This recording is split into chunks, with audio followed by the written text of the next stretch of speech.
एक बार एक राजा था जिसके पास सब कुछ, दुनिया की सारी सुख सुविधाएं और बहुत बड़ा राजपाट था। तो एक आदमी आने लगा उस राजा की मालिश करने के लिए। तो दोपहर में वो आदमी आता और राजा की मालिश करता। राजा उस आदमी को देखा कि यार बड़ा खुश आदमी, कोई चिंता नहीं, कोई फिक्र नहीं, कोई टेंशन नहीं, बड़ा खुशनुमा और बड़ा उसके चेहरे पर हमेशा मुस्कान रहती थी।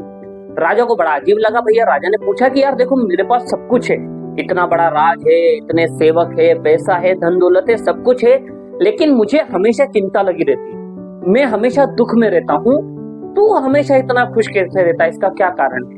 तो उसने कहा कि साहब मुझे जिंदगी में क्या चाहिए, मैं आपकी मालिश करने के लिए आता हूँ, मुझे 1 रुपया मिल जाता है, मेरा गुजर बसर हो जाता है, शाम तक 1 रुपये में मेरा काम हो जाता है, अगले दिन फिर आऊंगा, फिर 1 रुपया कमा लूंगा, मुझे जिंदगी में क्या चाहिए?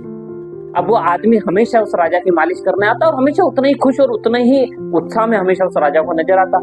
अब राजा को धीरे धीरे उस आदमी से ईर्ष्या होने लगी। राजा को लगा कि यार कोई आदमी इतना खुश कैसे हो सकता है और उसके पास कुछ है भी नहीं, 1 रुपया कमाता है, खाता पीता है, सो जाता है। तो राजा ने उसके वजीर को बोला कि यार ये आदमी मुझे बड़ा बड़ा परेशान कर रहा है, इसकी खुशी मुझसे नहीं देखी जा रही है। अब वजीर होता भैया बुद्धिमान आदमी, उसने कहा इसका कुछ न कुछ तो इलाज करना पड़ेगा, क्योंकि अब ये आदमी राजा के लिए परेशानी बन गया है। उस वजीर ने क्या करा कि शाम को वजीर ने 99 रुपए रखे और 99 रुपए ले जाकर उस आदमी के घर में फेंक दिए, जो मालिश करने आता था राजा की, उस आदमी के घर में फेंक दिए वो पैसे। जब वो आदमी सुबह उठा तो उसने देखा कि अरे मेरे घर में तो 99 रुपए। अब सोचो एक आदमी है जो सुबह 1 रुपया कमाता है, शाम तक उसे 1 रुपये में गुजारा करता है, उसके पास इसके अलावा कुछ भी नहीं है। अचानक उसके पास 99 रुपए आ गए। अब उसने कहा कि यार ये 99 रुपए है, अगर मैं कल के दिन उपवास रखूं, कोई पैसा खर्च ना करूं, तो ये 100 रुपए हो जाएंगे। भैया अगले दिन जब वो काम पर गया, उसने दिन भर सुबह से शाम तक उपवास रखा।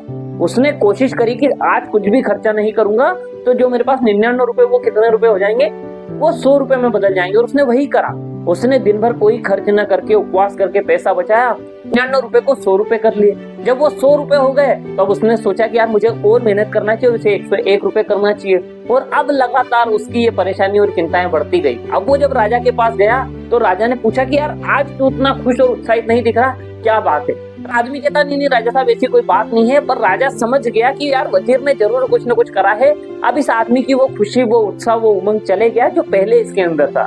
तो दोस्त ये 99 का जो फेर है ना, ये बड़ा खतरनाक है। और जिंदगी में और दुनिया में कई सारे लोग हैं जो इस 99 के फेर में उलझ के दुखी है और इसी कारण अपनी जिंदगी में कई सारी परेशानियां उठा रहे हैं।